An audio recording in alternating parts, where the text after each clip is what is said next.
come together. That was before, because Roach and those guys, they were freshmen then. They couldn't play, right? They didn't play until 69, if my memory is right. And, of course, that's when things really took off once that group came together, and then McGuire added more to it.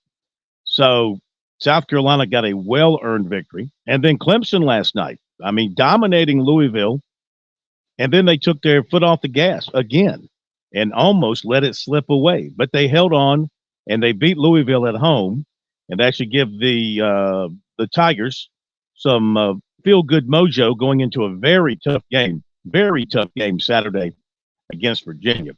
I don't know. I was thinking about Clemson, Brad Brownell, and what makes his teams good and what makes his teams not so good.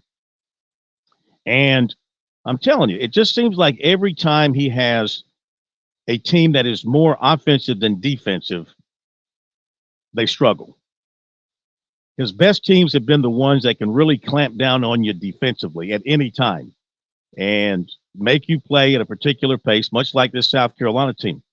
I think his best teams are the ones where they were better on defense but good enough on offense to put up enough points, because you didn't have to have a whole bunch of points. You didn't have to score 75, 80 points because you defensively, you were going to limit the other team to something in the 50s or the low 60s. He has said this team has not been a great defensive team. And again, last night, I mean, for a while they played good defense, but then they let Louisville off the hook. And Louisville almost made a miraculous comeback from 24 down at Littlejohn. So they got a tough one coming up with Virginia. Virginia will make you earn every point. And, I mean, if Brad Brownell could play this game in the 50s like his team's used to, I think he'd be happy about that, because they'd have a very good chance of winning. They may have a good chance to win anyway, but they're going to have to make every possession count against Virginia on Saturday at Littlejohn. South Carolina goes to Georgia on Saturday, try to avenge that loss to the Bulldogs a couple of weeks ago in Columbia. So really glad I went up to Knoxville. Good trip, a beautiful arena, packed house, a terrific performance by South Carolina made it well worth the trip. And if the Gamecocks can beat Georgia, no doubt they'll be in the top 25 come next week. Might even shoot well on up there with that record, but they still have to take care of business at Georgia. They did move up 10 spots from where they were on Monday. They went up 10 spots in the net from, I think it was 49 to 39. With their win last night, Clemson dropped in the net ranking a couple of spots.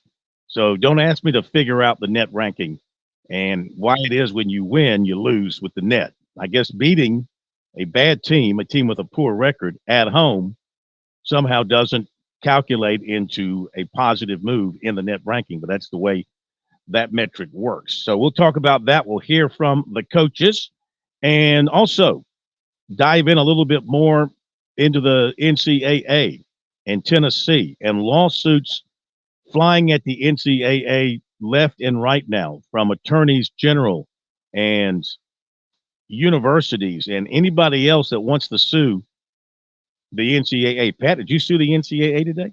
I didn't have a chance to file my lawsuit. I've been in contact with Jim Corbett about suing them just out of principle, just to fall in line with everybody else. The end of the NCAA is near, as we've known it. I see no way at this time that they can resolve themselves of the issues that are hampering them as an organization, because they just don't want to get in step with their membership. They're trying to rule on a membership that doesn't want to follow their rules anymore, even though it's the membership that sets the rules. This is what makes the NCAA situation such a headache and such a head scratcher, is that the NCAA is just a building. It's just an acronym. It's made up of the people that it oversees, the schools themselves. The schools have people that represent them at the NCAA, and they meet and they come up with the rules. Now you have NCAA staff that write up everything and are supposed to enforce the rules, et cetera, et cetera. But it's the schools at the different divisions that come up with the rules. They set the calendars for recruiting. They set the rules about recruiting. But these same schools are now rebelling against their own rule book that the NCAA is trying to enforce in this new world order, and it just doesn't mesh. What they're trying to enforce doesn't fit with the way these schools are thinking now. I mean, let's face it. The schools in the Power Four conferences, the big boys, the ones that want to play at the highest level with the highest stakes for the biggest TV money, they're out there dishing out the dollars through the NIL concept. And they don't want that to change now, or they don't want the idea of being able to go out and recruit players with money to be interrupted by the NCAA. And the NCAA is trying to take Tennessee down for its recruitment of Nick Iamaleava out of California by saying something along the lines of illegal transportation, that they used a jet. You know, that takes me back to the 1980s when they made Homer Jordan and his mother fly to Chicago to defend his ownership of a car during the Clemson investigation. Remember that? What a circus that was. One of the things about Clemson's investigation then was the car that Homer Jordan had and who paid for it.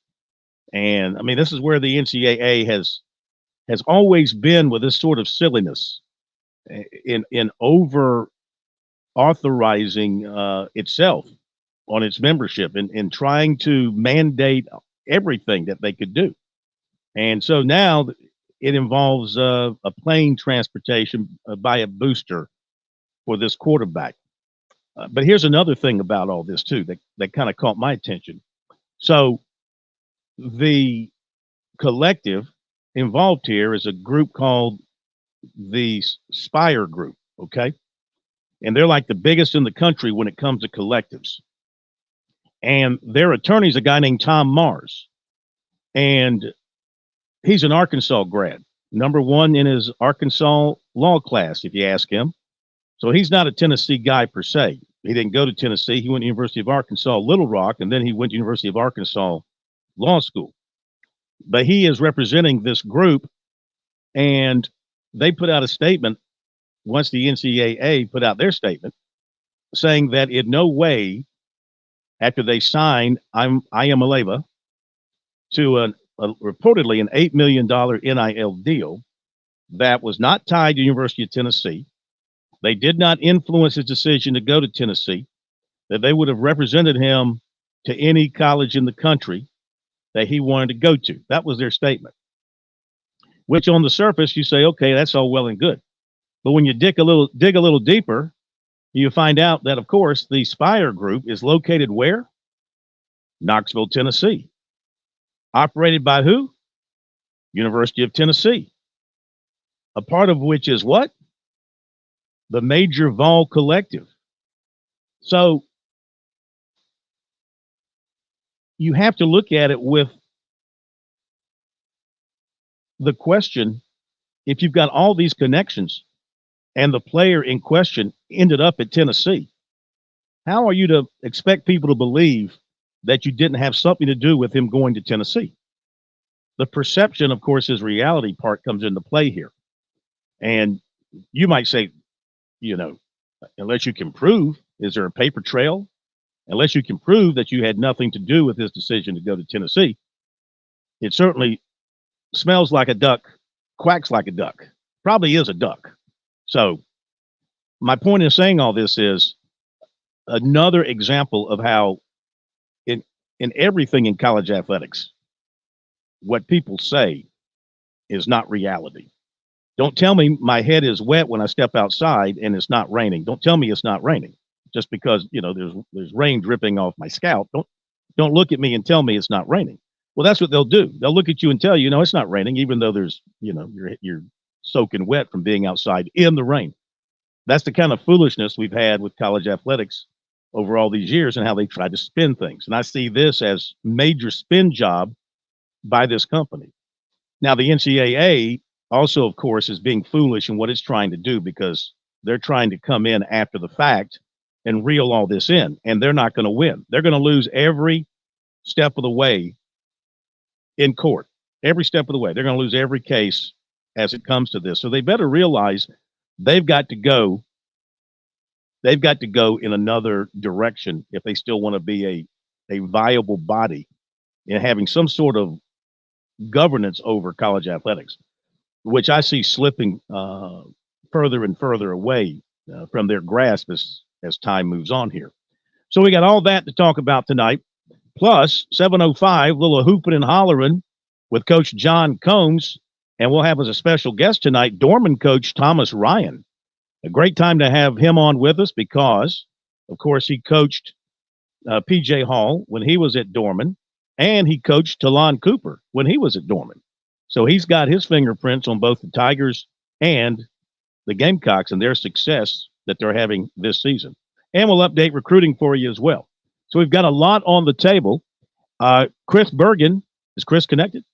Chris Bergen is with us. I'm here. He's on the road. I've been patiently listening to you. Yes, sir. He's on the road, traveled with the Coastal Carolina team to James Madison.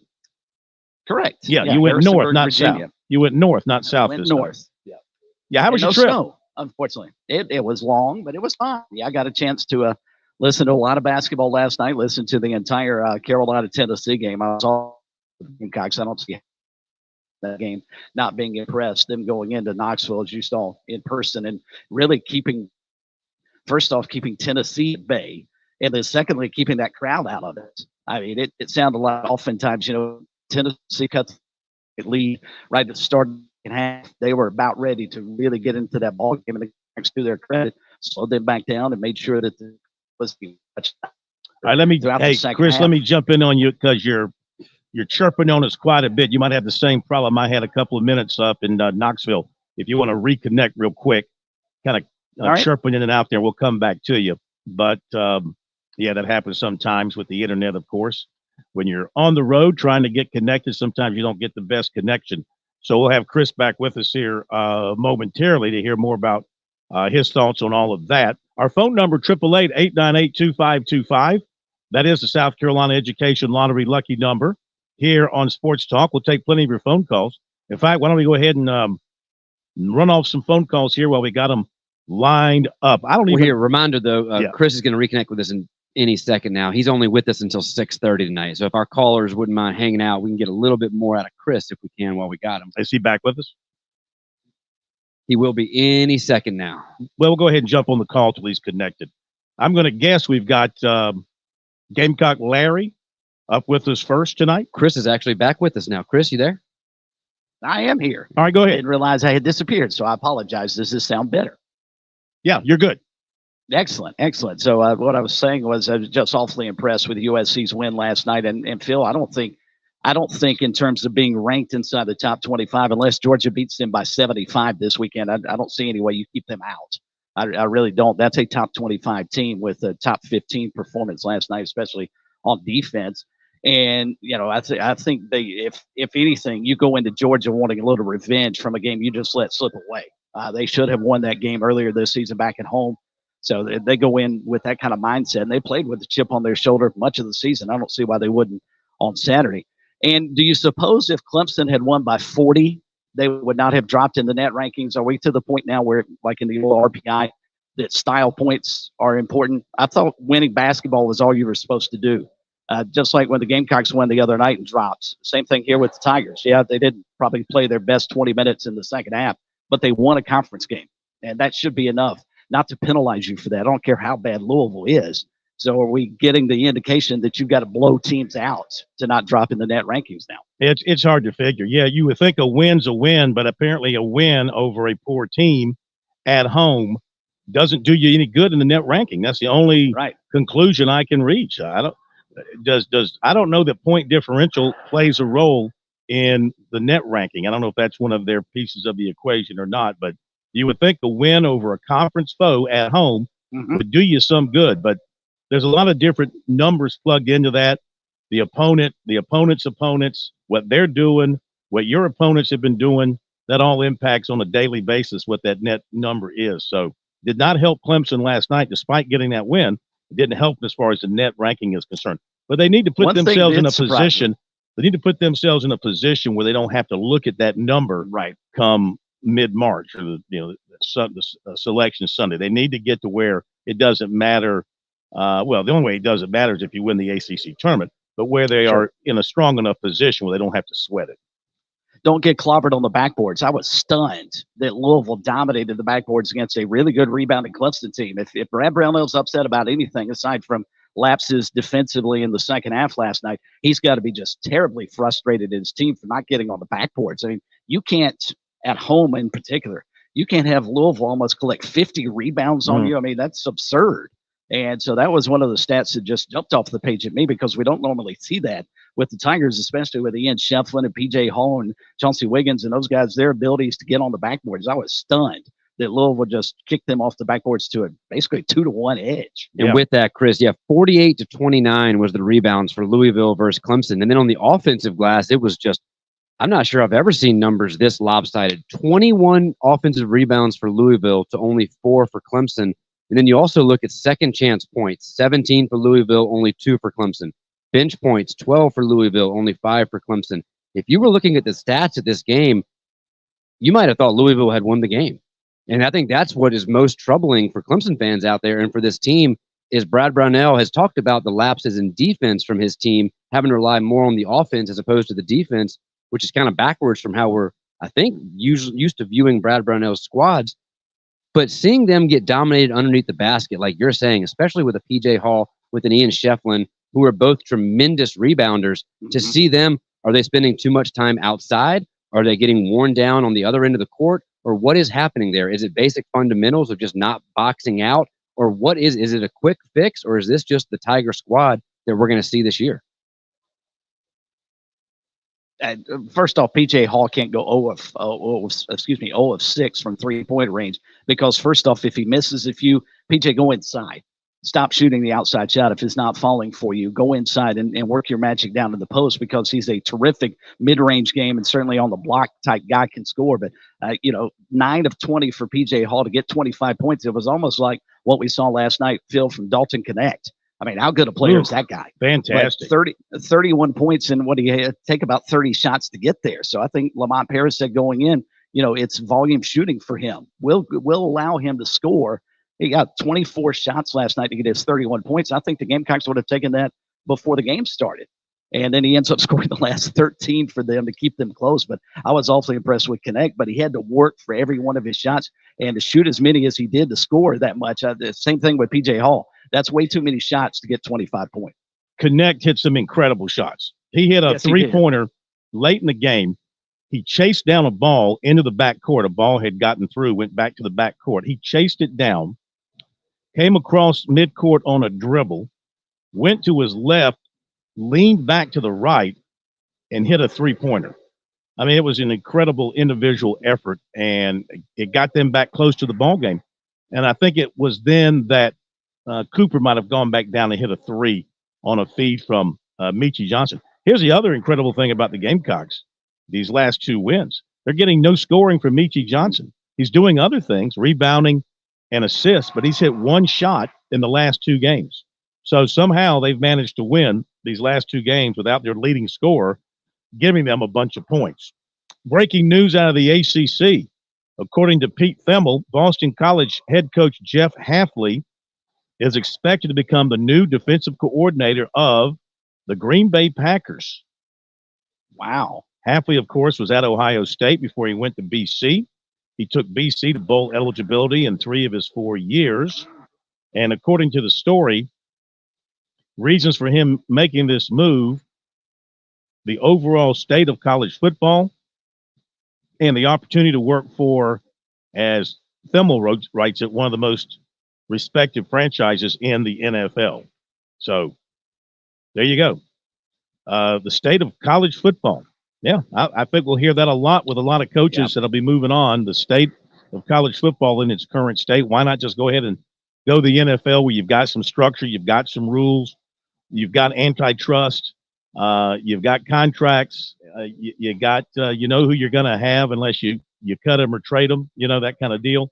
That's things that you don't have, the stability that you don't really have from a coaching standpoint in the college game right now. And will they ever get to that in the college game. You heard what I had to say. What do you think about what's going on with Tennessee and these lawsuits now?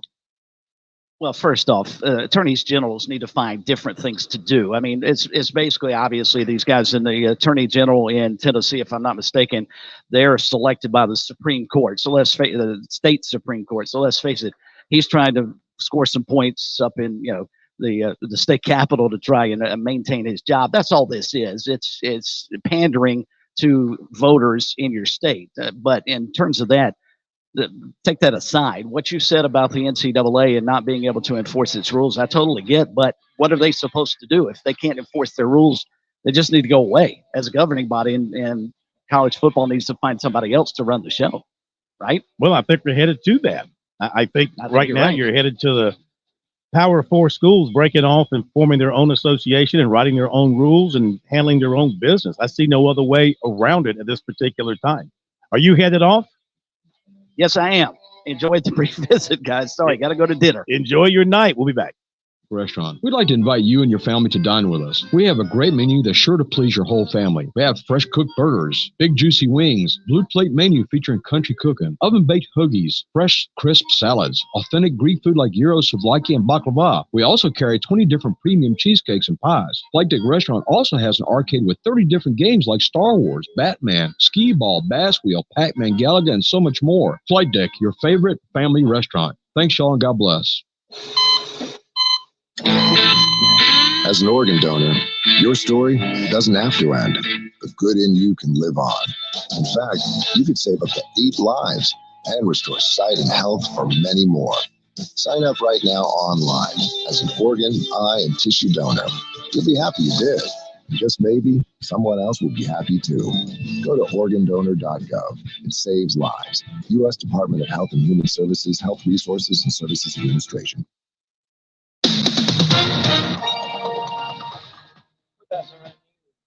Keith Peters reporting the first of 2 back-to-back atmospheric rivers is pushing into California, triggering statewide storm preparations and calls for people to get ready for potential flooding, heavy snow, and damaging winds. Known as a Pineapple Express because its long plume of moisture stretches back across the Pacific to near Hawaii, the storm rolled into the far north early Wednesday and is expected to move down the coast through Thursday, followed by a more powerful storm on Sunday. The United States has attributed the drone attack that killed 3 U.S. service members in Jordan to the Islamic resistance in Iraq, an umbrella of Iran-backed militias that includes the militant group Kataib Hezbollah. National Security Council spokesman John Kirby says the U.S. believes the attack was planned, resourced, and facilitated by the group. More details at srnnews.com.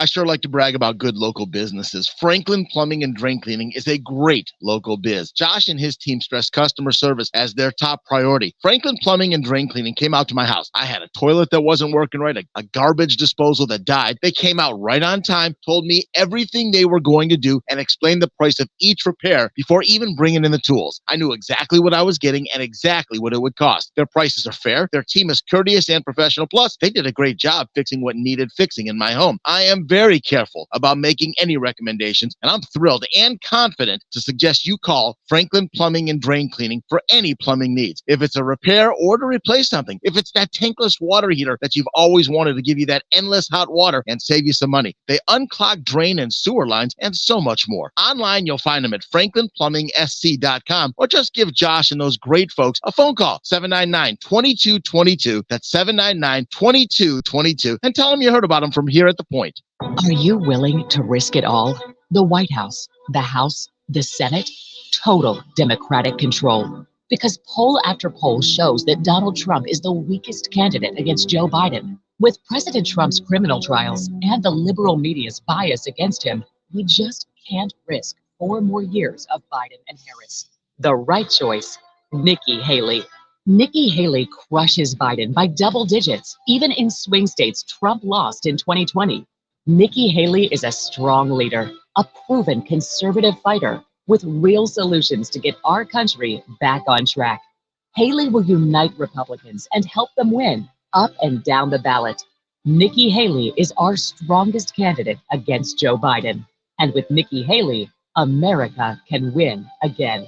Vote Nikki Haley. AFC Action is responsible for the content of this advertising. Paid for by AFC Action, not authorized by any candidate or candidates committee. AFCAction.com. Every Friday morning at 9 a.m. on The Point, join me, Chad Jordan, and my co-host Larry Jordan for the Palmetto Real Estate Pros. We'll help you out whether you're looking to buy, sell, or just learn all things real estate every Friday right here at 100.7 The Point. Great things don't happen all at once. Big dreams take time.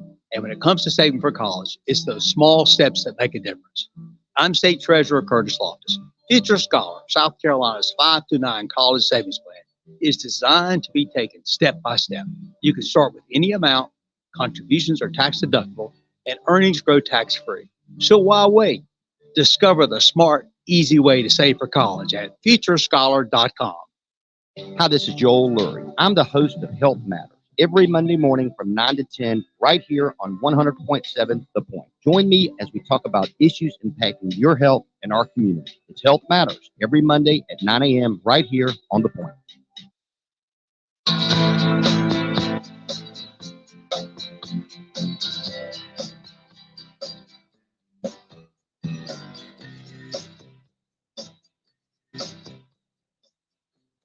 Get to your phone calls, 888-898-2525, South Carolina Education Lottery lucky number to get you into Sports Talk on this Wednesday night edition. Glad you're with us. Let's go to Vern in Bishopville leading us off tonight. Vern, welcome into Sports Talk. How are you, sir? I'm doing good, sir. I just want to call for a minute or two and just say, when the Carolina and Clemson basketball team meet again this season right here, you know? They don't. They don't? No, they only play once. They play once a year. Oh, yeah, I know that part, but I thought maybe they were meeting some kind of playoff or tournament or something. Well, I mean, unless they cross paths in the NCAA tournament or the NIT. Yeah. Vern might be referring to yesterday. There was a bracketology that came out that actually had the two teams in the same region. Oh, okay. I don't know if they would necessarily play each other right out of the gate, but they could conceivably play at some point in that region. They certainly could. All right, that's what I'm speaking of. Yeah, but we don't know. We don't know anything about that now. You won't know until Selection Sunday in March.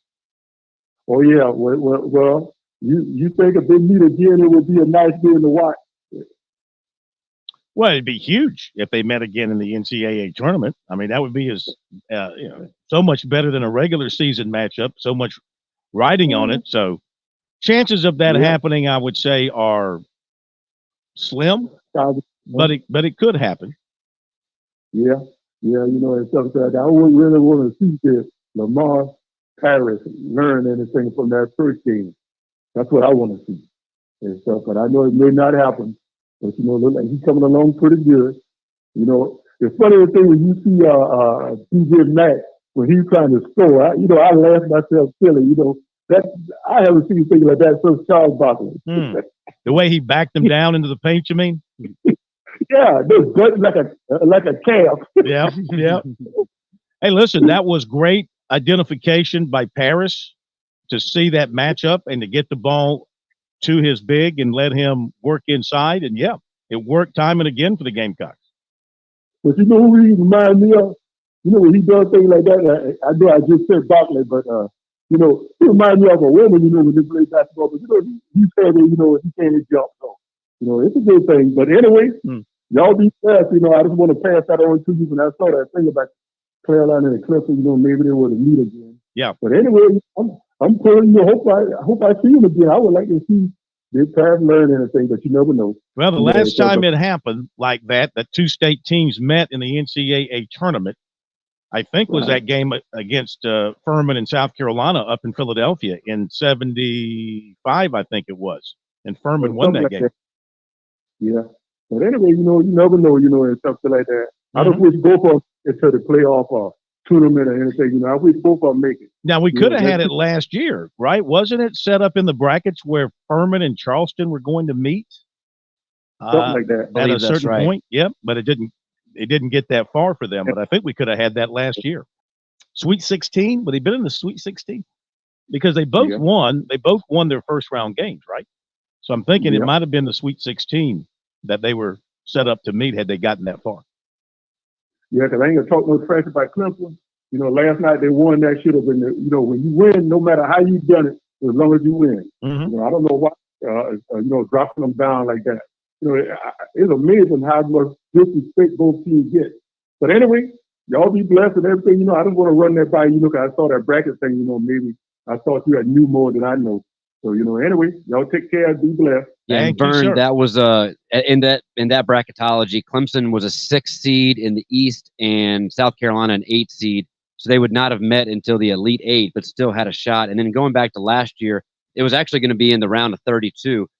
College of Charleston lost their opening round game to San Diego State. Furman upset Virginia. They would have met in the second round, but instead Furman played San Diego State. That's right. San Diego State went under the Final Four, didn't they? They did. They had quite a squad. Yeah.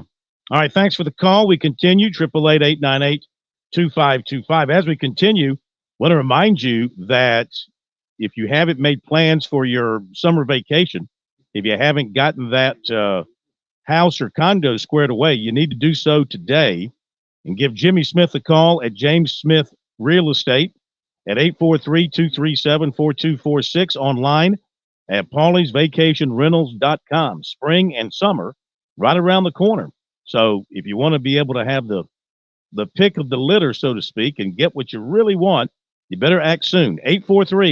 843-237-4246 for your perfect beach getaway through James Smith Real Estate and our buddy Jimmy Smith. Go to Hank in Columbia with us next. Hank, welcome in to Sports Talk. How are you? Well, I'm doing fine, Corn. Yes, sir. And, one thing I want to say about last night's game, and actually the last couple of games, going back to Kentucky, of course, our defense, as I said earlier in the preseason, was going to keep us in a lot of games because, you saw it even in the preseason conference schedule when they went to Virginia and some of them, they were playing defense and they were getting tighter. But what Carolina does offensively also has helped them a lot in this team because the pace that they established offensively, I don't know if you could see it from in the arena last night, but you saw this if you went back and watched the Kentucky game and you saw it last night. Carolina, had 15 or 16 assists last night. Mm-hmm. And on offense, the pace that they were playing offense is not like hold it and then the last 5 seconds kind of start some action. They kind of start action and run action for about 25 seconds or so where they're passing, moving the ball, cutting to get to the best shot. And it forces teams like Kentucky last week and Tennessee last night to have to guard for 30 seconds of possession. And so oftentimes Carolina was getting, and I think Rick Barnes alluded to it, by the time they were moving the ball so much, they would get a wide open three where normally Rick Barnes teams can hold teams down from getting those shots. But it also seemed to wear out their big man because in the third quarter, not third quarter, but the second half, latter part of the second half, you could see it was almost like Tennessee was laboring from the energy they had to exert guarding Carolina on offense. And that's kind of, I think that's it's becoming big because they don't just stand there on offense. They kind of move that ball around and move it around, and you gotta get through all those actions before they take a shot. You're exactly right. Plus, Tennessee got into some early foul trouble in the second half. There was one 24-second period there where they were signaled for 4 fouls in 24 seconds. I mean, it led to fans throwing things on the court, and Rick Barnes was beside himself there for a little bit. So they were really getting frustrated with what South Carolina was doing offensively. The way you're right, they run a lot of action, they use a lot of clock. That's the way they have to play, and I think that's the way, not necessarily the way they have to play. I think that's the way Lamont Paris wants to play. He wants to play grinded out basketball, use up the clock, play at a slower pace, and then make you really earn it on the offensive side against his defense. I think that's exactly how he's going to continue to build his program. Well, Corn, if you remember back to Wisconsin when they had Kaminsky in those, when they got, I think it was either to the Final Four or the Elite Eight, that was the thing that every time they played a team that was like the Kentuckys or whoever had all this talent, they would run all that offense kind of like Tim Whipple used to do back in the day. Mm-hmm. And then they'd end up getting a layup or a three. because the teams just weren't disciplined enough to play defense like that for 30 seconds. They were used to people coming down, jacking up a shot, using athleticism and grabbing it. And Wisconsin frustrated a lot of those teams to the Final Four. You know, that's how Irma was back in the day with Whipple. Before the shot clock, remember Whipple would run all those backdoor cuts? Yeah. And it would look like every time they scored in Irma back in the Mackey days, it was always a layup.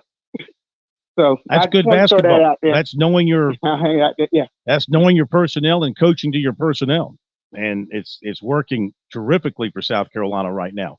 And they've proven that they can handle bigger teams. Tennessee was bigger last night across the board. As was pointed out earlier, the Gamecocks did a great job on the backboard. They did a good job on Adu and didn't let him get a bunch of offensive rebounds and second chance points. And they just did a terrific job in practically every aspect of the game. Kept their turnovers down. Again, the ball moved. That's one thing that really impresses me about their offense. The ball doesn't stick. The ball moves. They had 20 assists against Missouri. They had 20 assists against Kentucky. They had 15 assists on 19 baskets last night. I mean, you just can't ask for anything better than that. Balanced scoring. One thing Paris likes, I think, is that you can't just zero in on one guy. That's why he pointed out when asked about it, Michi Johnson not scoring, no big deal. Others step up. Michi Johnson delivers in other ways, rebounding and assists. He had, I think, 6 assists last night. So and that's a good thing, even though he's not making his shot. He was like 1 for 9 last night. He's not letting that affect the rest of his game because the rest of his game is important as well. All right, thank you very much. Let's go to a Gamecock Larry with us next in Swansea, who is undefeated since going back and predicting the Gamecocks were going to beat Kentucky and the women were going to beat LSU. He's on quite the roll. You're butter, Gamecock Larry. You're on a roll. Yes, sir. I just want to say I just had my old buddy Vern from Bishopville. He said we had the worst coaching staff in SEC. Well, 2 of those coaches got head coaching jobs this off season. Now we in a world of hurt next year. But let me tell you, Dr. Macon, my CEO of my Gamecock Research Committee called me last night, and he was worried. I said, don't worry, we going to win this game. And he was worried. Boy, he said, well, we might get run out. I said, we're going to win it by at least 10. But then, 63-5. 2022. Tennessee came in here number 5 ranked in football, and we laid 63 on them. 2024, we go to this ranked Tennessee in basketball, and we laid 63 on them. Boy, I'm telling you, we 63-5 more. We love them numbers. And if we meet Tennessee somewhere in the playoffs, we going to get 63 or more. But another thing, I told them last night, I said, give that, they call that, I can't call his name, the guy that got 30-something points. I said, go ahead and give him his 30, 35 points, but hold the balance the rest of the team to 30 points and we'll win this game. And that's what we done. We let him get his points. We could have stopped him. We could have stopped him from getting more. We could have stopped him if we really wanted to. But we let him get his points. But what did the balance of the team got? They didn't even get 30. No, I tell you, he was their main guy, and they actually held him in check for a good part of the middle part of the game. He got red hot in the last 5 or 6 minutes. I mean, he took over. I think he scored their last 13 points. So he was sitting on like 17, 18 points. He finished with 31. I think he scored their last 13 with some incredible shots. I got to believe the pros at 6'6" and a guard who can handle the ball He had 7 rebounds last night. I got to believe the pros like him a lot. But after him, Vescovi had 10, but then nobody else had more than 6. And I tell you who's really struggling is Josiah Jordan James. He only took 3 shots last night. He only scored 2 points. And he is really, now he did have 7 rebounds for him, but they expect more offensively out of him for sure. And since SEC play began, that's what he's been averaging, 2 points per game in SEC games. They got to get more from him. That's all right. I told him he got his 32, and I guess the rest of the team got about 28 or 29. Well, if he had 31, that means the rest got 28. So he outscored his teammates, 31 to 28. That's right. Mm-hmm. That's the formula for winning basketball. You got that right. Mm-hmm. Go Gamecocks. All right, Larry. Love all y'all. All right. Talk to you later. Undefeated Larry. Larry is undefeated and pretty much undefeated in January, isn't he? Has he miscalled anything in January? I don't know that he's missed. He has been red hot. Yeah. All right, phone number 888-898-2525. South Carolina Education Lottery, lucky number. We've cleared out the first wave. The first wave of calls. They're gone. So that means lines are open for wave number 2. So go ahead and grab a phone line. USC football coach Shane Beamer will formally introduce his new associate head coach, special teams coordinator Joe DeCamillis, at a press conference on Friday morning at 10:45. We'll have that covered for you on our website, SportsTalkSC.com. Be right back after the break. Touchstone Energy Cooperative members save more on electricity, and members save more on insurance, groceries, healthcare, restaurants, travel, concerts, and sporting events through Co-op Connections. Touchstone Energy is an alliance of the member-owned electric cooperatives, and as a member, the power is yours. Experience the power of co-op membership with Touchstone Energy and find out how much you can save on electricity and a whole lot more at touchstoneenergy.com. Call Lawyer Lisa. Experience the difference with Lawyer Lisa. Hi, this is Lisa Hostetler-Brown. If you or a loved one are over 65 and haven't completed a long-term care planning consultation, now is the time. Did you know that if you aren't able to afford the high cost of skilled care, your assets can be rapidly depleted to only $2,000 unless you plan 5 years in advance? Visit lawyerlisa.com to see how we can help. 7511 St. Andrews Road, Irmo, South Carolina. Hi, yes, I'll have the club sandwich and house salad. You got it, sweetie. I'll throw in a pair of designer sunglasses as well. Just lunch, thanks. How about a week at my boss's oceanfront villa? What? When you join the South Carolina Education Lottery's Players Club, you get way more than you expect. More chances, more wins, and more surprises. Today's special, a trip to low Earth orbit in a private spaceship. Join the Players Club at seeducationlottery.com because more happens here. When trouble comes like the accidents do, we all get sick and the bills pile too. There's only one number that can help see you through. And if you're healthy, here's what you should do. Call 605-7905. That's the number that you need to know. 605-7905. $0 deductible. What's a deductible, you say? That's the price you have to pay before the insurance will say we'll help you. They keep that number out of reach because they know that you won't reach that number because they know you're healthy. 605-7905. $0 deductible. 605-7905. 727 is the area code.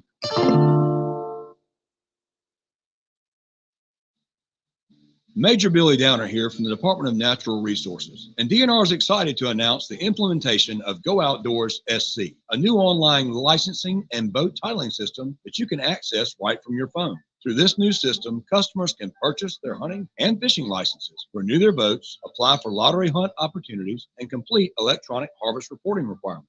For more information, visit Go Outdoors SC at your local app store.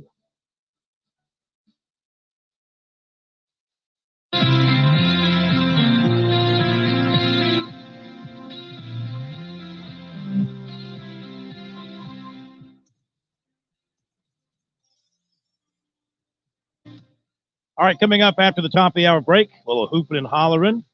Coach John Combs. We'll hear from Lamont Paris. We'll hear from Brad Brownell. We'll have some recruiting for you as well. Basketball ongoing as we speak. Georgia, the Gamecocks will be at Stegeman.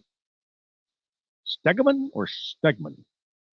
I think they say Stegeman Coliseum in Athens. 17-4 on Alabama.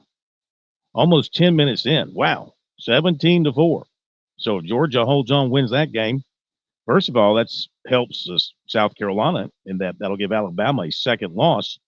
But that's just going to make Georgia that much more prepared, hungry, and waiting on the Gamecocks Saturday.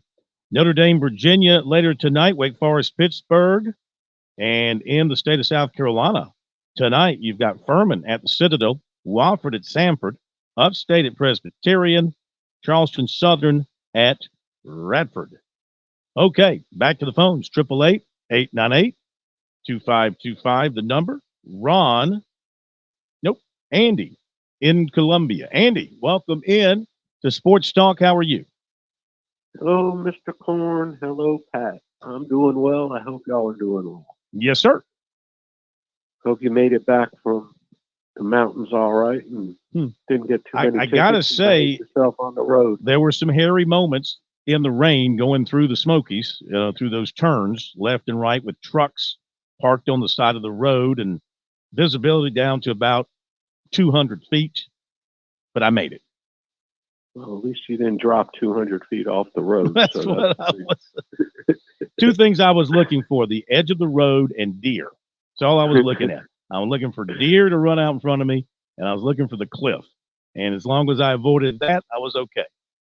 Yeah, it's a rough drive. I used to live in Knoxville in like 85. Yeah, it's never an easy drive because they're never, ever going to complete construction through there. It just seems like if one part gets finished, then they're tearing up something else. They're always doing something with those tunnel things, too, that they have. Yeah. Yeah. Okay. Reason of the call. Number one, great game last night. I had my doubts about Lamont Paris and was more of a B.J. Mackey person, but I'll tell you, Lamont is winning me over, not just with his play, but with his attitude. He just seems like a very, very, his head's on a good place, and he just seems like someone that represents the university in a good way. And I really enjoy that from him. My other question is this, and it's regarding football. Isn't the next signing period coming up in a week or so? And a week from today is another signing day. Anybody that we're actually looking at that's going to be a late sign, I say late now, but signees for, I don't really care about Clemson. I'm more talking about South Carolina, of course. Yeah, I'm not aware of anybody right now that South Carolina might add. Now, who knows? They might have somebody tucked away that they're going to spring out there next Wednesday, but I'm not aware of anybody that is on the verge of being a late signee because of who they signed early and then all the transfers they took. I mean, you do have to be worried at some point in time about the 85 scholarship limit that does still exist. And with what they signed in December and then all the transfers that they have taken, I've got them with 34 newcomers coming in. Now, I know they lost about 21 in the transfer portal, John. Then they had others, of course, leave because of expiration of eligibility. But that's already 34 new ones coming in that will be counted. Yeah, but are those all scholarship or a few of them are? No, those are all scholarship. Those are nothing but scholarship. Okay. Plus, I know they have a few preferred walk-ons coming in, too. This is correct. I don't put those on this list for that very reason. Yeah, I just have a feeling that we're not going to be at 85, and those preferred walk-ons will fill the gap when we get to that point. Possible. Or maybe somebody already on the squad is going to earn a scholarship. Yeah. So what are we, 2 weeks from Friday from open for first pitch for South Carolina? Is that right? Is it going to be a weekend start, or are they going to start during the week? No, it's Friday, but it's 1 week from Fridays. This Friday. Is it 1 week? No, wait a minute. It's 2 weeks. 2 weeks from Friday. 2 Let me weeks. get my dates here. February the 18th, February 16th. February 16th. Yeah. So that would 2 be weeks from Friday. Yeah, be 2 weeks from Friday. Yeah. And who are they playing? Well, you got the schedule in front of you. Do I have the schedule in front of me? Yeah. Give me a second. I'll Well, you look it just up. sit here and I look at want the to say schedule it's and at, see what- well, I'm not going to guess. I'm going to bring up the schedule here real quick and see who we got for the Gamecocks. And They're our going to bet open is up against you're- Miami of Ohio. Miami of Okay, and Ohio, the Red Hawks. And we are betting that you said that we're going to host the Super, correct? That's what our bet is so far. I don't think I stuttered when I said that. Okay, I just want to make sure I didn't remember if it was a regional or Super. No, we'll go. So you're on. We're going to raise the ante. We're going to raise the ante to super level. That's the bet, super level. All right, thank you, Andy. Top of the hour break. Back with more Sports Talk. Don't go away.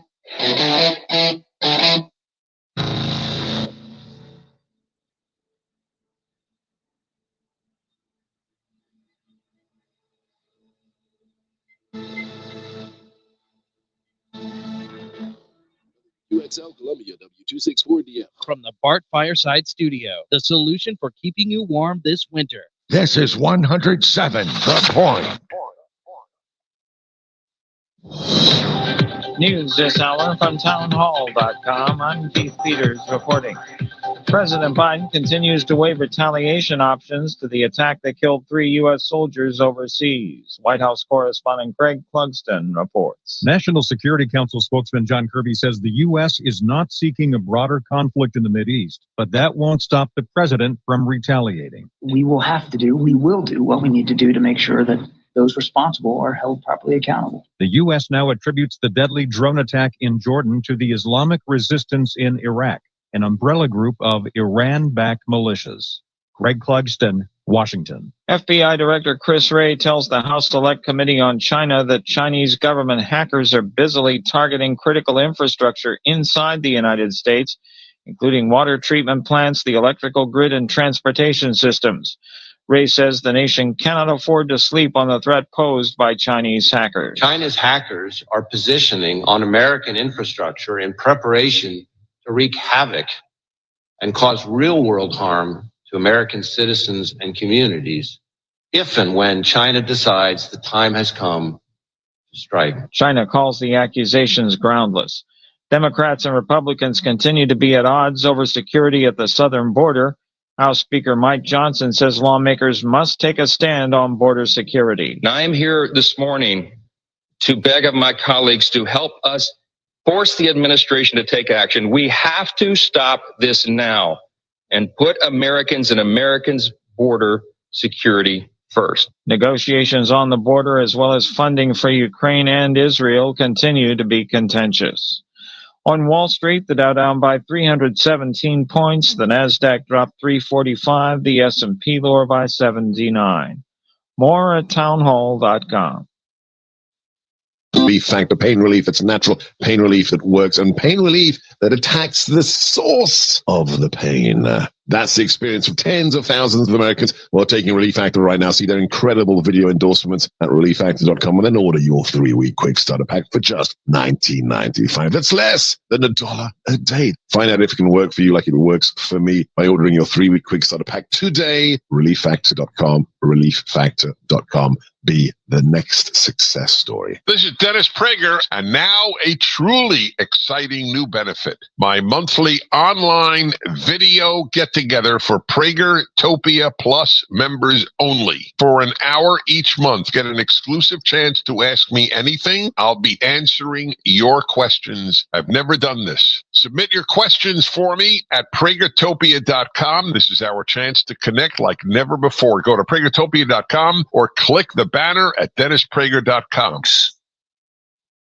The Department of Justice reaches a major settlement with eBay. The e-commerce giant eBay will pay $59 million in a settlement with the Department of Justice over thousands of pill press machines sold on the platform. The machines can be used to manufacture counterfeit pills that look just like prescription pills, but instead can be laced with substances like fentanyl, the synthetic opioid drug that is largely fueling the deadliest overdose crisis in the United States. The company failed to verify buyers' identities and keep records required by law. And many people who bought pill presses on eBay have been prosecuted in connection with trafficking illegal counterfeit pills.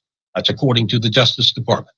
Bill Alexander, Washington. Some residents of East Palestine, Ohio, say President Biden's planned visit to the town 1 year after a deadly train derailment is 1 year too late. News and analysis at townhall.com. I'm Keith Peters reporting. Are you worn out from wall-to-wall political talk? Instead of hearing more about the stuff in Washington that's mostly out of your control, I'll give you the tools to actually take control of your money and your life. Dave Ramsey here. Join me right here on The Point.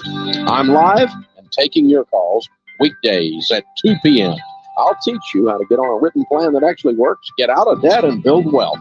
Weekdays at 2 p.m. The Dave Ramsey Show at 100.7 The Point. As a kid, you dreamed of being a firefighter one day. Now, the opportunity is yours. Answer the sound of sirens. Live your dream. Become a part of a team, a family. Visit scvolunteerfire.org to find out more.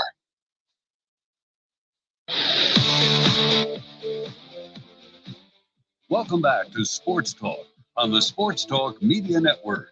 You can reach the guys with the South Carolina Education Lottery lucky number, 888-898-2525.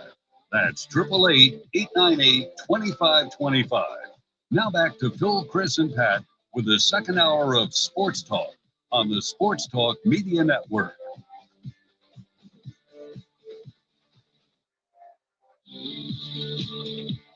All right, it's Wednesday night. It's basketball season. Basketball is red hot in the Palmetto State right now, with a couple of teams really standing out. South Carolina, Clemson on the men's side having great years to this point, trying to put themselves in position to not have to worry about making the NCAA tournament. You want to be there when you go to your conference tournament, kind of knowing that you're in the big dance. They still have some work to do. Of course, the USC women, they're thinking ring once again, the way things are going for them. They go to Auburn tomorrow night, then back home for Ole Miss on Sunday afternoon. So things are going great there.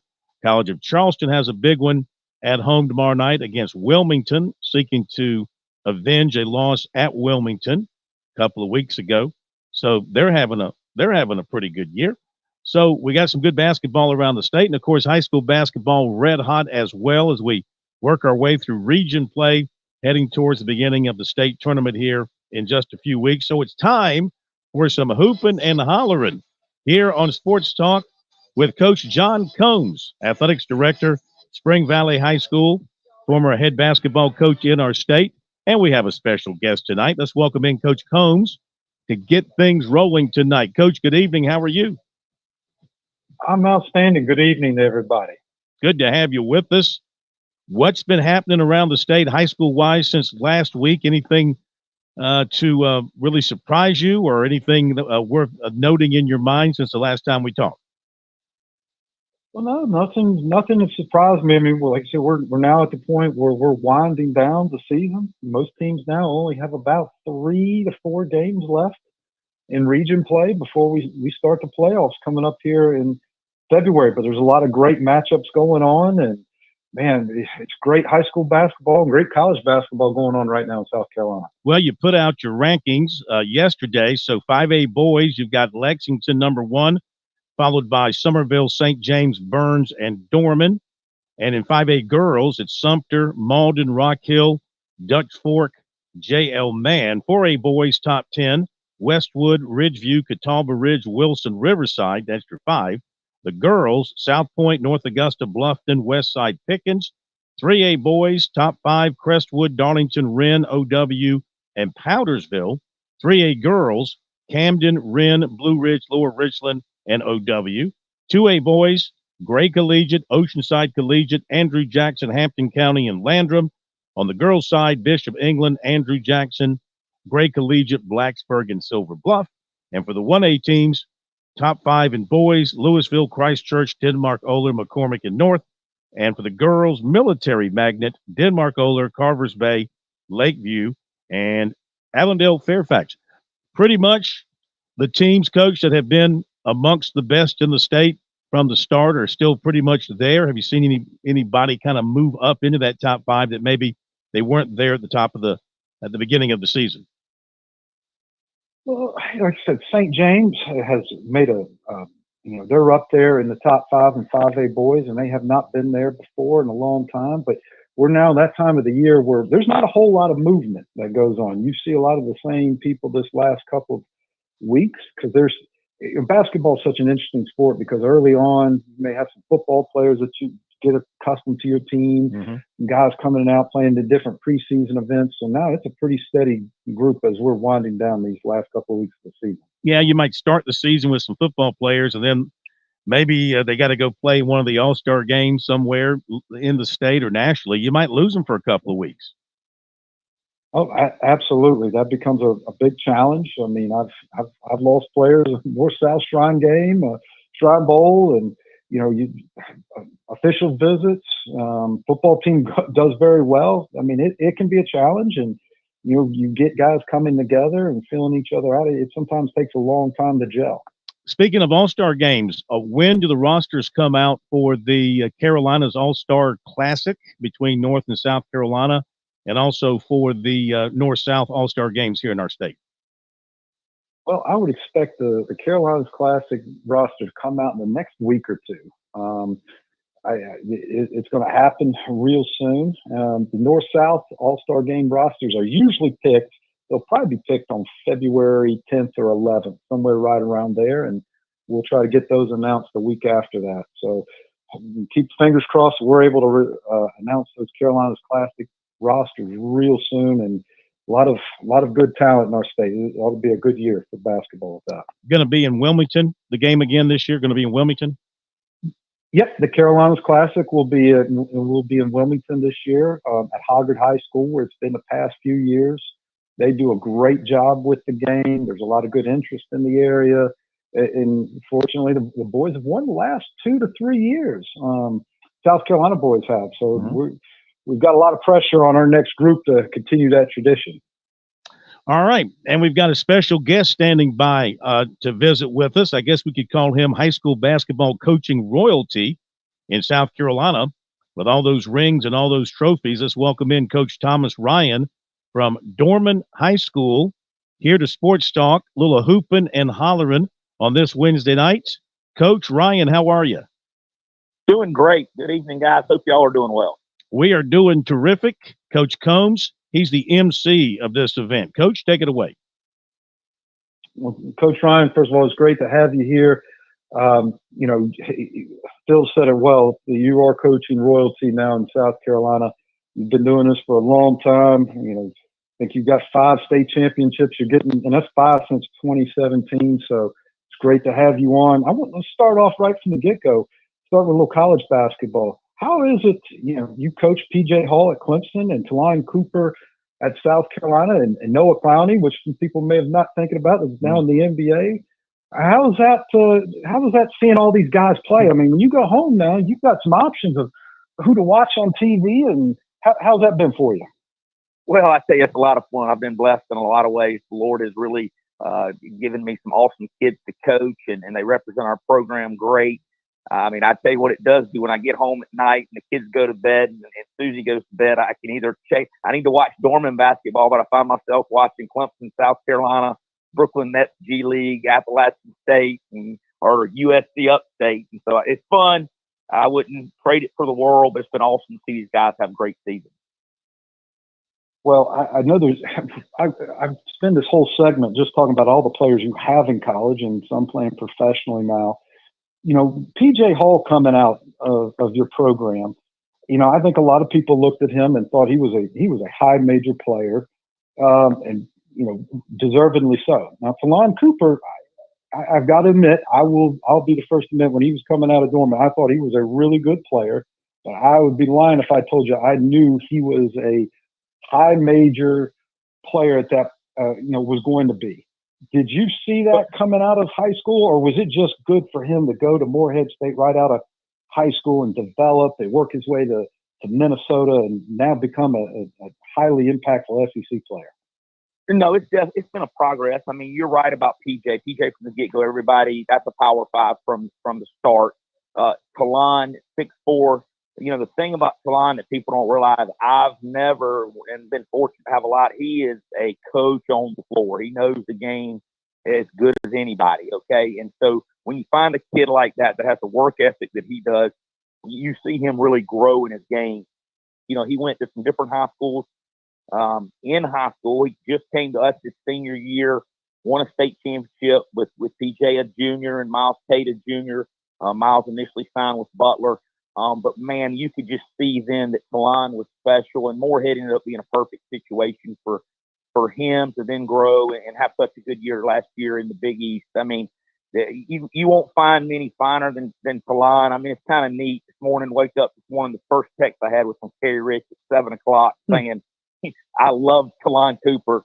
And then, at 10 o'clock, Talon texted me what time is practice today. And Talon was practice today with our guys. And he's being a coach out there at practice today. I mean, that was neat. He came up to your school to practice with your guys or to watch your guys practice? Oh, no, he didn't practice with our guys. He was a coach on the floor with me. Right.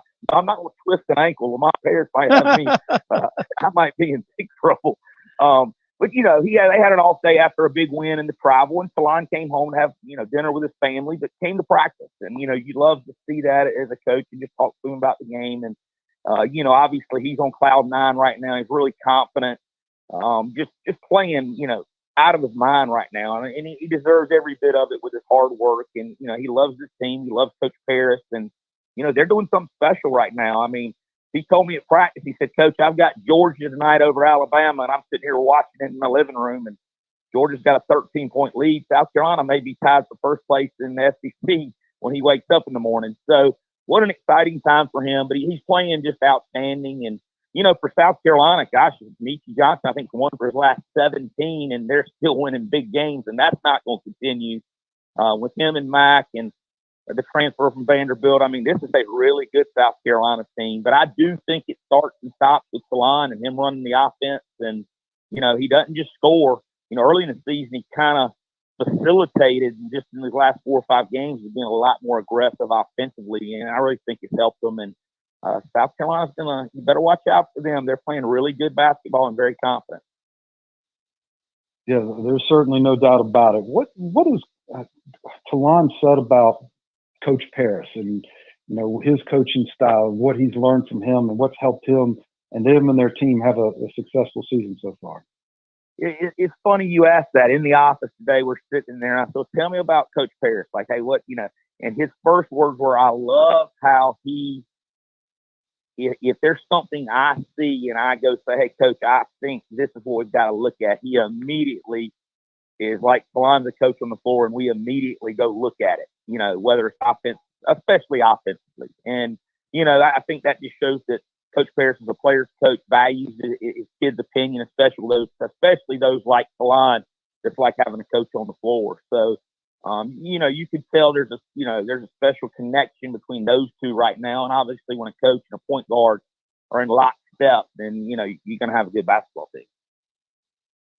Well, Coach, I will certainly say you and your influence on Talon and PJ Hall, Noah Clowney, and a lot of the other players, you and your staff. I mean, I would say what's underrated is the fact that, Talon came from a highly successful high school program. PJ came from a highly successful high school program there at Dorman, and the winning ways, I think, have translated into those programs. I think that's a big part of that.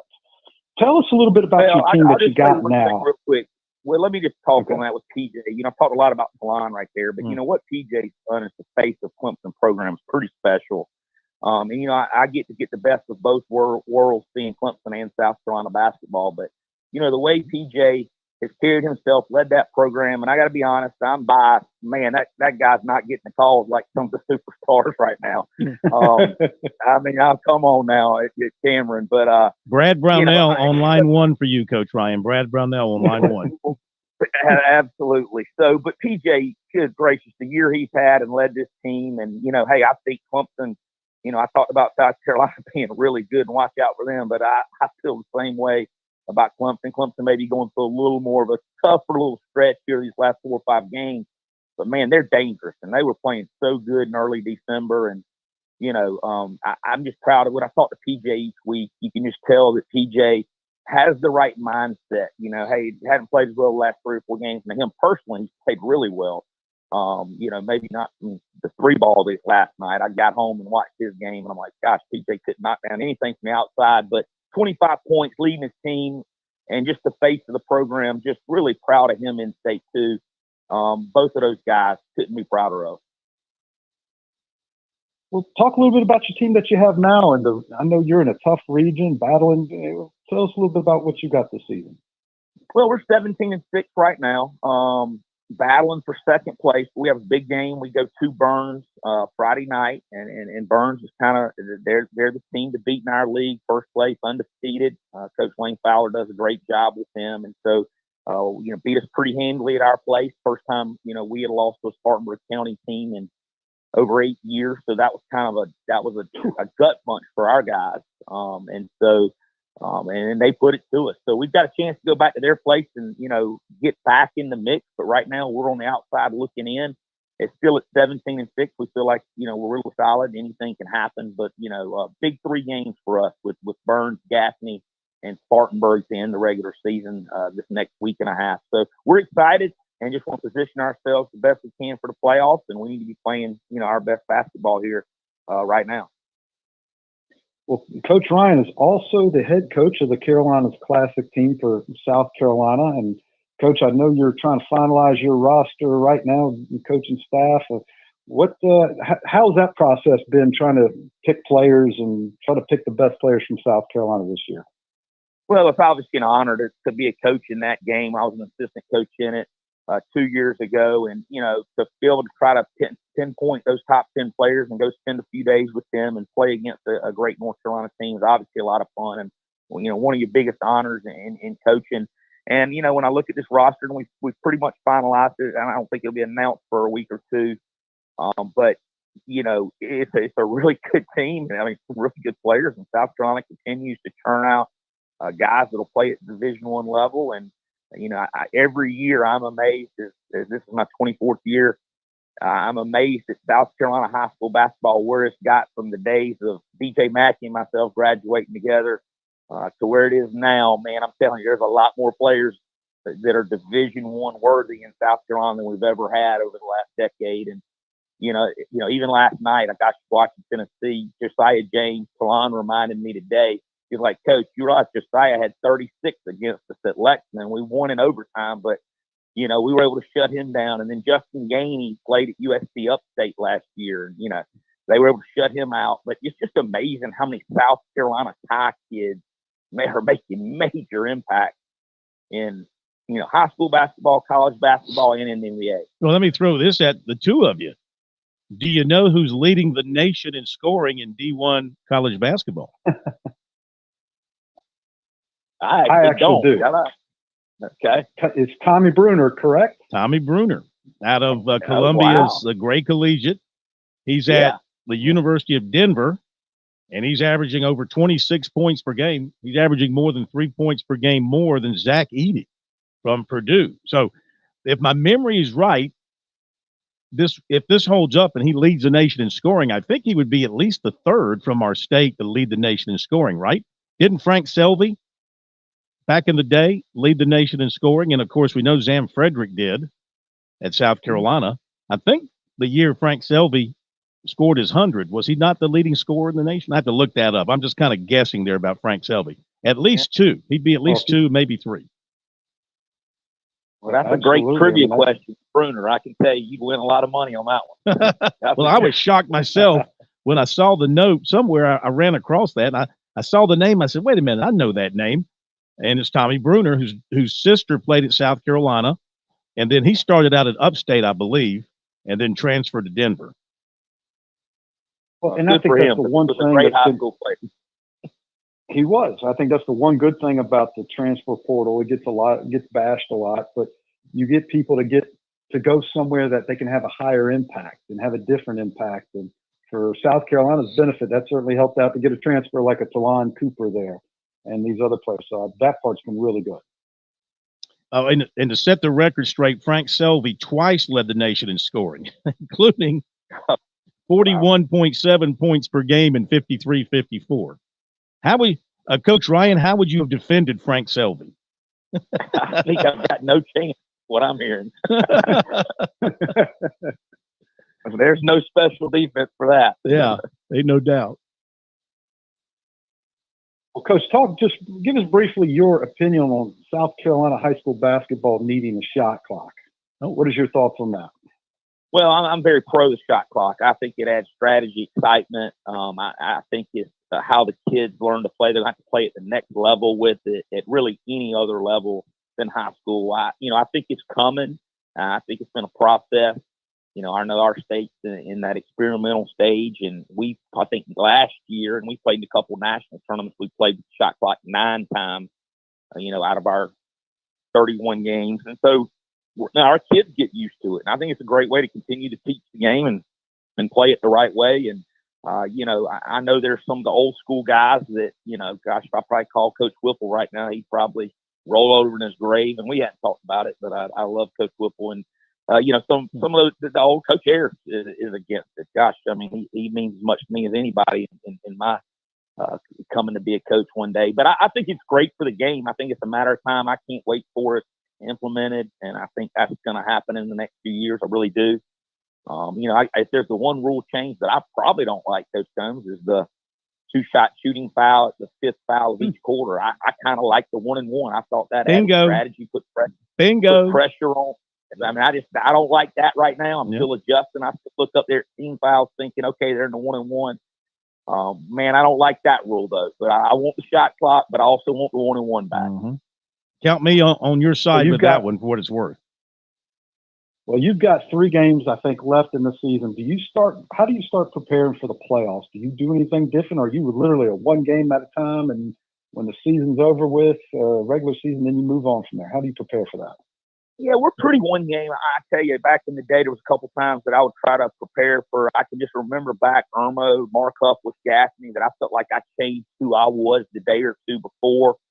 And in this last, 10, 12, 15 years, I learned a lot in those first 6, 7 where I just tried to do too much. And I have really tried to keep us in a schedule of what we do in practice, what film work we do on us, on them, and every game's the same. And I just think that doesn't put the kids, it doesn't make them unsure about themselves, or, coach is worried about this. So, we're definitely a program that keeps the exact same schedule every day leading up to every game. Well, that's great. Is there any players in your area that stood out to you this year that other people should be talking about? Well, I'll be honest. Under the radar prospect, and I was talking to Dave Dickerson at USC Upstate, and I called Quentin Farrell at TC. And matter of fact, I think they play tonight. We've got 2 of our guys playing in that game. I can't wait to check in on how that's going. But Will Fowler at Burns is really, really good. He had 41 in the game. He missed most of last year, so I don't think people know about him. Justin Ray at Eastside. I think South Carolina and Clemson were kind of peeking at him for a while. He's a really, really explosive scorer.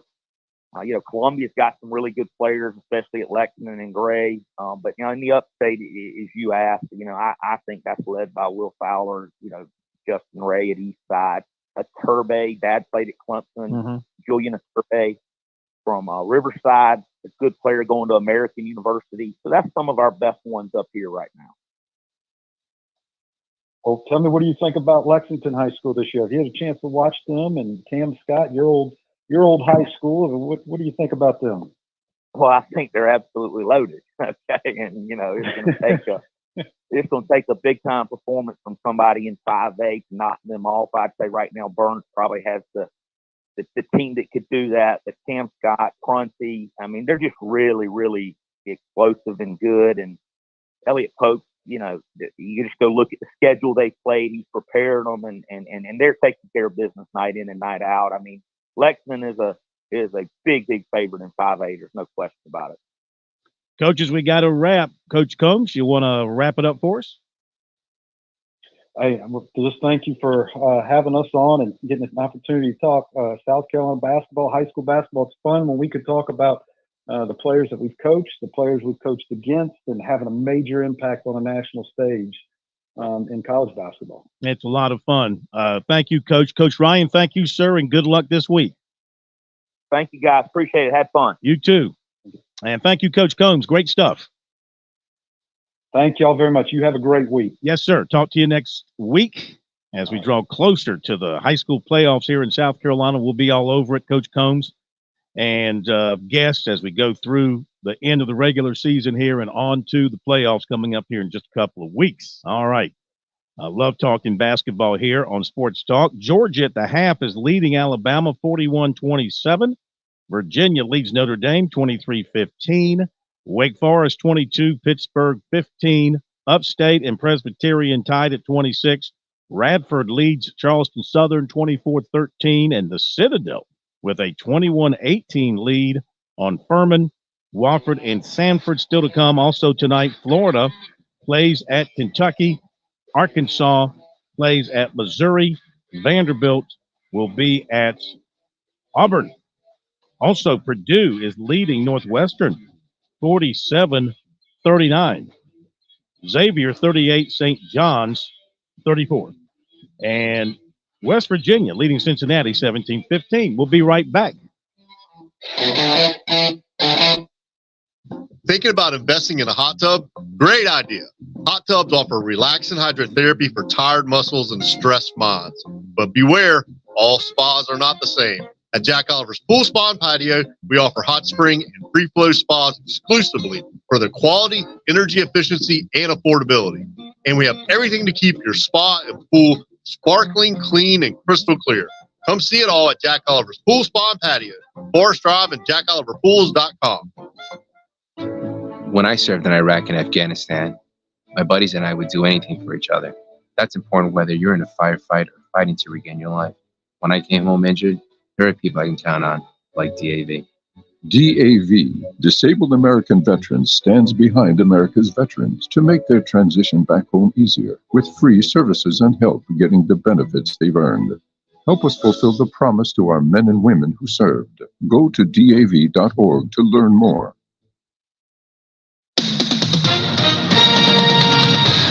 With SRN News, I'm Keith Peters reporting Senate negotiators are struggling to finalize a bipartisan deal that would pair policy changes at the U.S. southern border with wartime aid for Kyiv as they run into strong resistance from House Republicans and Donald Trump.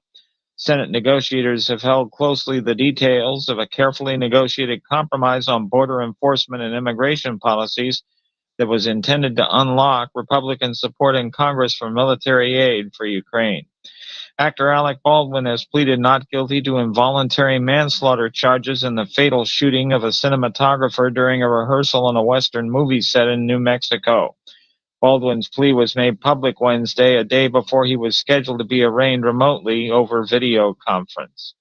On Wall Street, the Dow down by 317 points, the Nasdaq dropped 345. This is SRN News. I've gone from being the skeptic to now emphatically endorsing the idea of solar power for your home or business. But make no mistake, my skepticism was legit because there's only one solar company I've come to believe in. That's Broker Solar. They're local. They're in Lexington. They're not door knockers and high-pressure salespeople. So what about those questions? Broker Solar answered them. How much does it cost? Who gets tax credits? Why should I get a solar battery in addition to solar panels? What type of warranty comes with such an important investment? Kim, Matt, and the team changed my skepticism to confidence. I've been to their job sites, and I am in awe of how the technology has evolved. I'm so impressed with the workmanship from Broker Solar. I've talked to their customers, and it all makes so much sense now. Oh, and listen, these politicians, the media's attempt to guilt you with green this and save the planet that, that's not why you want solar power. You want it because it really will save you money. It really gives you control of your power bill instead of the power companies. Hey, find out more online at brokersolar.com or just give them a call, 807-7417. That's 807-7417. Hey, who wants to make a resolution they can keep? Let's resolve to eat better pizza. Come on, you can do it with the Mellow Mushroom Pizza Bakers. Let's start slow with the crust. We'll hand toss that spring water dough just for you. Then add the freshest ingredients and serve it hot. Now, lift it, you're doing it. It's a change of pizza lifestyle. Happy New You from the Mellow Mushroom in the Vista and on Sunset in Lexington. Dave Ramsey here. Do you want your money to work for you rather than you working for your money? Go see my friends at Palmetto Citizens Federal Credit Union. They're not a mega bank and have been serving the Midlands since 1936, offering good old-fashioned customer service and free services. They'll look out for your financial well-being. With 14 locations, check them out today at palmettocitizens.org. Federally insured by the NCUA. As you welcome the new year, we invite you to celebrate with Palmetto State Armory, your go-to destination for all your firearm and outdoor needs. Whether you're a seasoned shooter or just starting out, we've got you covered from handguns and rifles, ammo and optics, and more. We offer a vast selection of top-quality products at unbeatable prices, and our knowledgeable staff are always ready to assist you in finding everything you need. Visit Palmetto State Armory today, either in-store or online, and let us help you make this new year one to remember. Happy New Year from all of us at Palmetto State Armory. Hey, honey, do you remember if Dad took his meds this morning? You know, I'm not sure. He isn't either. Keeping up with his meds is overwhelming. You know, True Pharmacy packages medication. They showed me a sample, and it even separates them by date and time of day. Something like that would be really helpful for Dad and for me. Even better, it's free, just for being their customer. True Pharmacy, 1628 Charleston Highway and 3217 Devine Street, or TrueRxSC.com.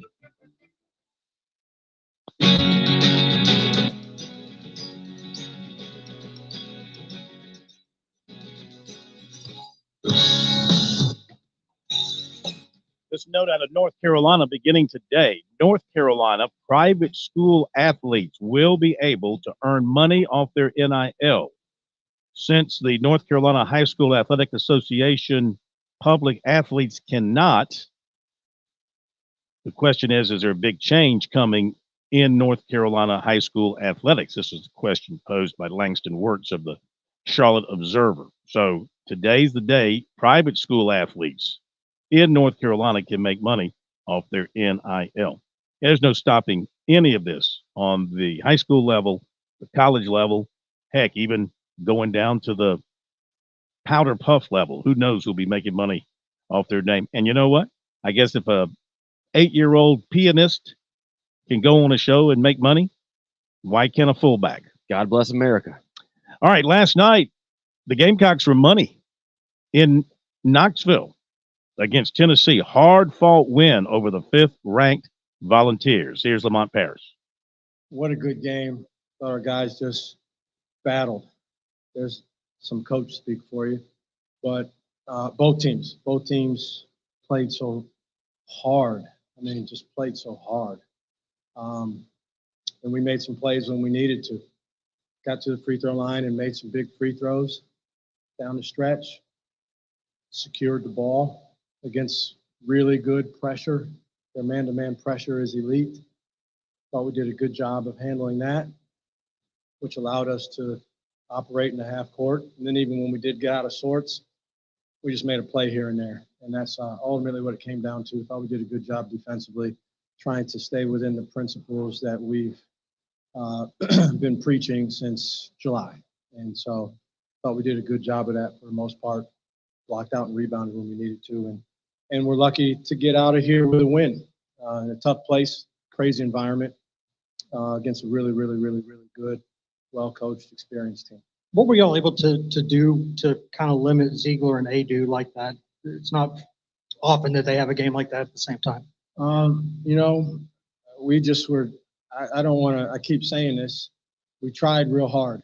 I think guys tried really hard to be in two places at once sometimes. Sometimes you got to help over here and then get back to your guy. We tried to, Ziegler's so fast and quick and a good scorer and player. We tried to have two bodies at the initial point of attack in their break where they set that little rub butt screen at the top of the key. I thought that's the area, if we could slow it down right there for him, you know, maybe we had a chance. We tried really hard to stay in front of him and make most of his shots be over the top. You know, just what they do, we blocked out. We didn't have many, if any, second chance situations that he's normally used to doing. He got loose in the ball screen a couple times. That was kind of part of our plan based on how we were guarding the ball screen. We were going to concede a couple of those. And then we played some good one-on-one defense against them. I think we played some good one-on-one defense. So guys tried really hard to play good man-to-man, one-on-one defense against a good team. Lamont, first road win over a top 5 team since 1997. What does it say about this team to go into a hostile environment like tonight and find a way, to get the win in the end? I think what it says the most is that their commitment to try to look at a really big challenge like winning on the road at a top 5 team and break it down into smaller pieces. How do you do that? You have to block out and rebound. You have to take care of the ball, pass it to the guys with the same colored jerseys on. And I think we've been really successful at breaking it down into small action plans. And if you do enough of those things, you look up at the scoreboard and it'll be in a situation oftentimes where you have a chance to win. And I think the more we dive into that with that mentality, the less we're concerned with anything else, with where we're playing, who we're playing against, what the crowd is, what the records are. I think we dive into our own plan. What to say about Meechie Johnson, where he just couldn't quite get the shots to fall again tonight, but still finished with 6 rebounds and 6 assists, including a couple of key ones late there. Yeah, he's a player. This is how basketball works. Sometimes you go out there and everything you shoot goes in. Other times you go out there and nothing that you shoot goes in, right? And so if those are the only things that a person brings to the table, well, then they're only out on the floor when it goes in, and they're not on the floor when it doesn't go in. But Meechie can do so many things for us defensively, as a creator. I mean, he can get in the paint. His decision making has been really good and really consistent. He was the catalyst to the 3-pointer in the corner as he got both feet in the paint and kicked. That was a big play for us. I think we went from 3 to 6 right there, which optically to these guys matters at that point in the game. So, he's got a lot of ways that he can impact the game. We try to get everybody to do that, to think that. You got to find ways that you can impact the game. And if it's only making a shot, then your net worth is going to be lower more times than it is higher. Come on, there's been so much doubt around this team this entire season, but that's number 5 and number 6 in the past 7 days. What do these wins say about the heart and passion of the guys you have on this roster? Yeah, they got a lot of heart. It's a passionate group. They want the spoils of whatever happens when you do what we've done already. They want the spoils of that, but they're fighters. They're tough. They want to win badly as a group, and I say that as if that's the assumption that everyone should make with every team. That's not. In 2024, that's not the assumption. We got a team full of guys where everybody wants to win, and they do whatever that they can. But it's a resilient group. They have a lot of respect, our guys. They have a lot of believers, our guys do. And so they know who matters the most as opinions are formed. And so they feel good about it. It's a confident group. They're a confident group. They work hard. They play well. They're a confident group. Y'all hit a bunch of clutch free throws down the stretch. Miles Studi making 4 of them. Yeah. What did you sense from him going to the line? And if you could just speak to his game coming off the injury and playing as well as he did. Well, I hope they went in like I do anytime somebody goes up there, right? We try to simulate situations at the free throw line in practice. They don't come close to simulating that right there. To meeting that scenario. But, he went up there. He was confident. He was not overconfident. That's when real doubt starts to creep in. The guy that is overconfident as he steps up there, as if it's no sweat. I think he respected the moment. I think he went up there and went through his process, and he made the shots. That was good. Did you ask me the second part to that question? Oh yeah, good. That was good. It's never easy to come back when you've been out due to an injury. It's hard. And I'll tell you, the hardest thing is to stay in a lane. You're going to come back and show the whole world, right? They've been missing me. Watch. I'm going to get 20 shots up. See why they've been missing me. It's so hard to stay in your lane when you come back like that. You're trying to prove stuff. Come on. You're 20, 21, 20, however old Miles is. You're trying to prove something. And so he did it in the right way. He really let the game come to him. He had some opportunities that presented themselves to him, and he took advantage of them. He had a lot of credit for that. You were 13.5-point underdogs coming in, so not many people thought you had a chance to win this game. But getting off to a good start in this environment, how was that important to the way things played out for you, that your guys maybe settled in early and got a good feel for the game early? I mean, I think it's important always to get off to a good start. Good start's better than a bad start, right? But, yeah, maybe in an environment like this, sure. Maybe in an environment like this, if you go down 11-2, maybe it's hard to come back. Maybe you don't make a comeback, right? So maybe. But having said that, what's just as difficult as that is to get a lead, right? And then to lose that lead. That's possibly more difficult. And so I just think I think you got to grind. It's a possession by possession situation. Guys got to they have to know that. They have to believe that. There's no 24-point shot out there. Like they have to manage the game on a possession by possession basis. And they did a really good job of staying in the moment. The words that they say in the timeout are meaningful messages that they are saying in the timeouts and on the court. And that's really important. It just tells you they know where they're at and how to manage the situation. You might play well, you might not play well, but they know how to manage the situation. All right, Lamont Paris, what he had to say after the win last night in Knoxville. Now let's go to Little John Coliseum. Brad Brownell got his team a victory over Louisville. Looked like it was going to be a walk in the park there for a while. Turned out to be anything but. By the end of the game, what did Brad Brownell think of things? Oh, well, that was harder than I would have liked. But give the Louisville kids and coaches a lot of credit. Man, they just kept battling. I told our guys, you watch them on film, they're playing hard, really hard. And obviously, all you got to do is look at the rebounding. We've had probably two of our best rebounding games of the season against Duke and Florida State, defensive rebounding. And I got to watch the film. Now, we played some zone, and I do think they got some rebounds against our zone. But I don't think our guards did a good job at all tonight rebounding, and that was obviously a big factor in them having a chance to come back. Having said all that, I thought we didn't shoot the ball well again, and very slow starting, some because we missed a lot of good shots again. But there was a stretch there, last 10 minutes of the first half and first 10 minutes of the second half, we played very well. Obviously built the big lead. I think our defense is improving, and we got a lot of first shot miss, obviously, so that part was really good. We had some very careless turnovers down the stretch, and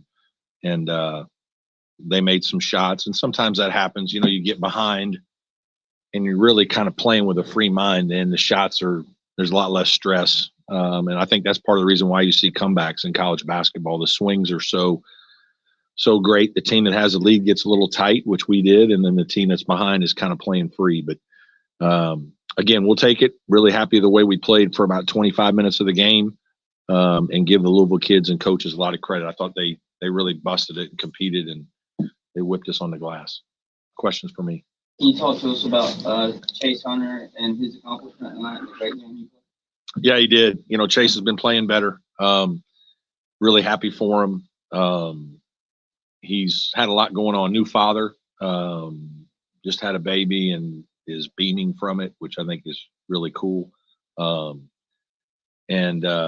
I think he's played well these last couple of weeks. He's kind of coming out of it. He made a couple threes. Certainly, it's been fun to coach him in his career here. He's had a lot of adversity, ups and downs, especially as a young player with injuries, and then just kind of trying to find your way like most freshmen and sophomores do. But he's really blossomed into a nice player, and he's had a nice career. To score 1,000 points speaks to how good he is, and certainly I've enjoyed coaching him, and I'm really happy for him.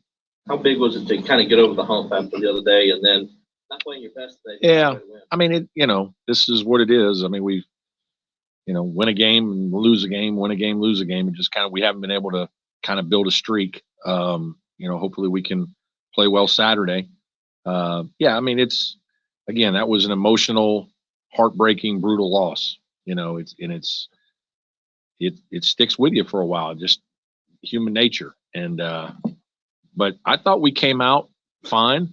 If we make shots, we have a good lead early. Now maybe they say the same thing if they made some of their shots early.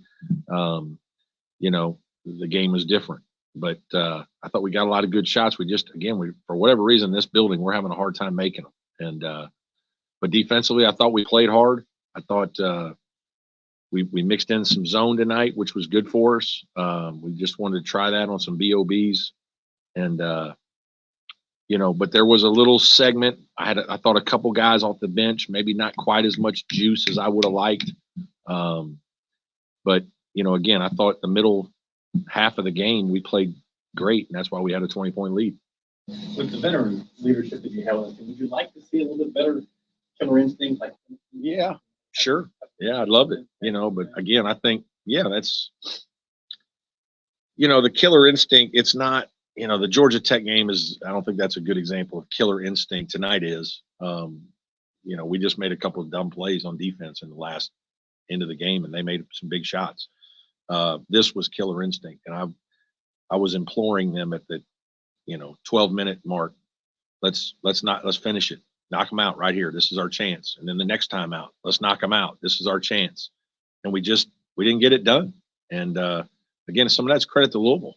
Some of it is we missed some shots, had a couple of silly turnovers, and they started making a few. And so they got confidence and they started putting some little bit of game pressure on us.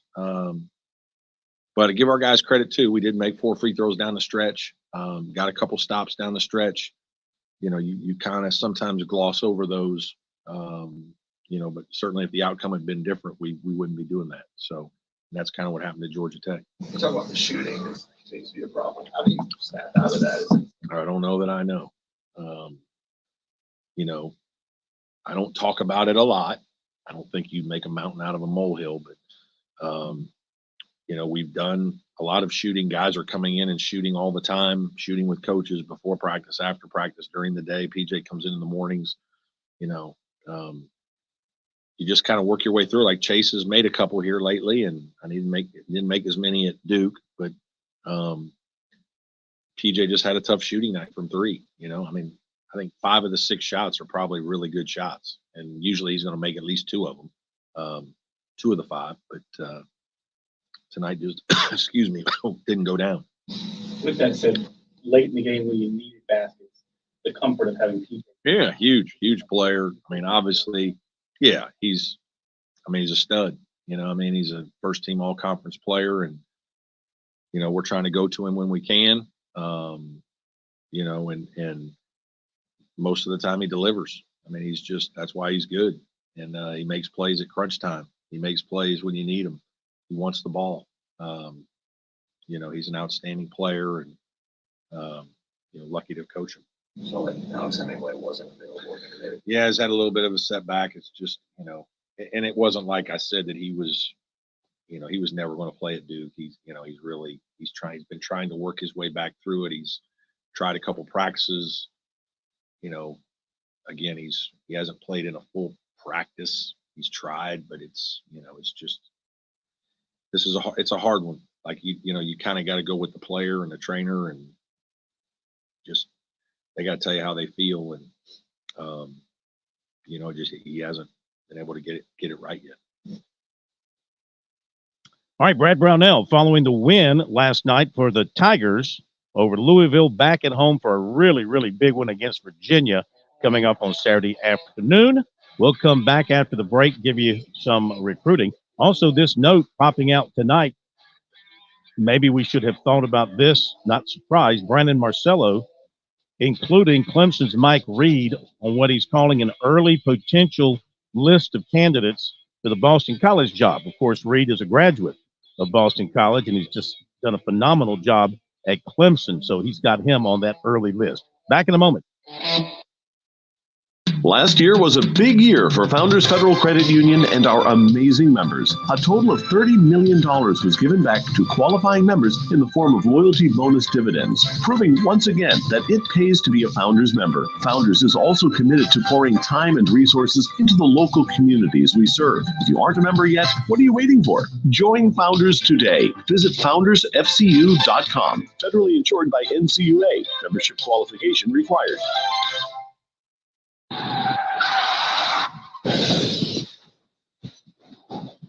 All I'm attorney Jim Corbett. That's the sound of a big hit on you and your car or truck. I've been an attorney for more than 30 years, helping people who get injured in car wrecks and truck wrecks. If you have serious injuries, call Jim Corbett, 803-765-2968, or email me at jim@jimcorbettattorney.com. That's Corbett. I don't get paid unless I recover for you. Jim Corbett Attorney, for your best recovery from a big hit, 803-765-2968, or jim@jimcorbettattorney.com. You've put in the work for your education. The extra early, extra late, extra work. That's because you understand education opens doors to better pay, better opportunities, and a better you. Being educated about playing the lottery is no different. It helps you be a better player, one who knows when to play and when to take a rain check. The lottery's a game, so let's keep it fun. Learn more at sceducationlottery.com/betteryou. George Bryan for Tsunami Bar Sports, our inventor, David Abernathy, has always said Tsunami Bar technology allows us to take the training to the grass. Now I know through my sport of golf that natural agility can be converted to athletic ability. And why is this, Tsunami, Robbie? Transferring the training to the grass. This may be the most undervalued characteristic of the Tsunami flexible bar technology. The Tsunami bar action loads and unloads at the concentric and eccentric transition point. This is what we call reversal forces.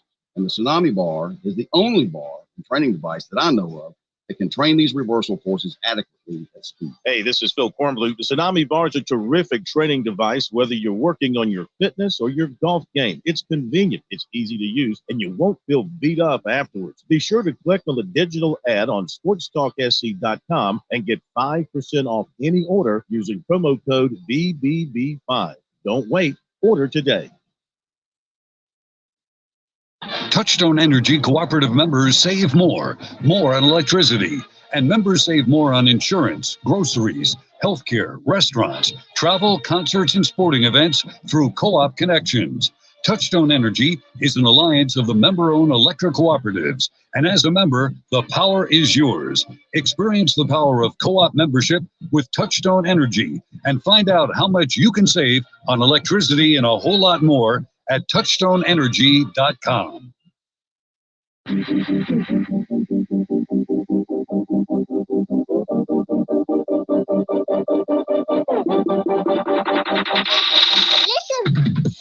All right, time for the recruiting report brought to you by Seawells. Get on over to Seawells for the daily luncheon buffet. 2 more days to go this week for the daily luncheon buffet, capped with a roast beef Friday, every day 11 till 2. It's only $14. And you need the very best in the catering business. You give Seawells a quick call, and they'll take care of everything for you. 803-771-7385 online at SeawellsCateringSC.com. So we catch up. We catch up with safety Christopher Hatfield, 63205, Lincolnton, Georgia, who was in for the USC Junior Day on January the 20th, where he met with Torian Gray and head coach Shane Beamer and defensive coordinator Clayton White. And he likes what they have done in developing safeties like Nick Emanwari and DQ Smith and Jalon Kilgore. And he said that all that's left an impression on him. He loved the visit, loved the area, really likes the coaches, likes the fact that, as he put it, DBs from South Carolina, they go to the NFL, and that's certainly something that he wants to do.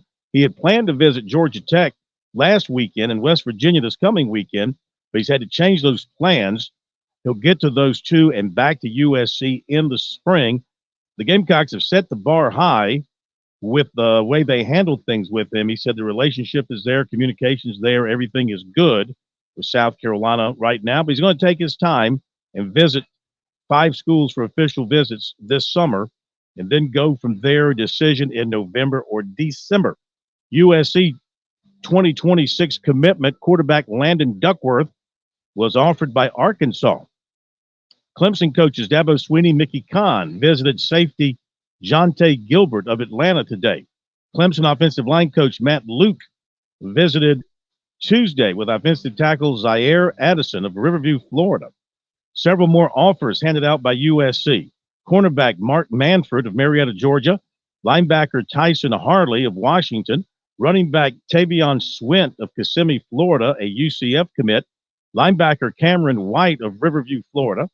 2026 linebacker Kedrick Golston, Washington. Cornerback Cadron Crumell in the 27 class, Knightdale, North Carolina. 27 tight end Justin Weeks of Atlanta.